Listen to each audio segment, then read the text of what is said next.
Hello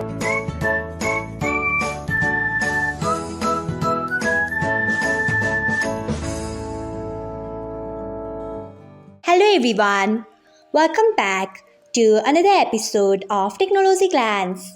Today, in this video, I am going to guide you through how you can reply on a comment on Facebook Lite. So, let's get started. Firstly, open Facebook Lite app in your device. Then find the comment on which you want to reply. Next, tap on comment icon. After that, find the comment on which you want to reply. Next, you can see the option of reply. Tap on it. Then give reply of your choice. Then tap on send button. So, this is how you can give reply to a comment on Facebook Lite. Thanks for watching.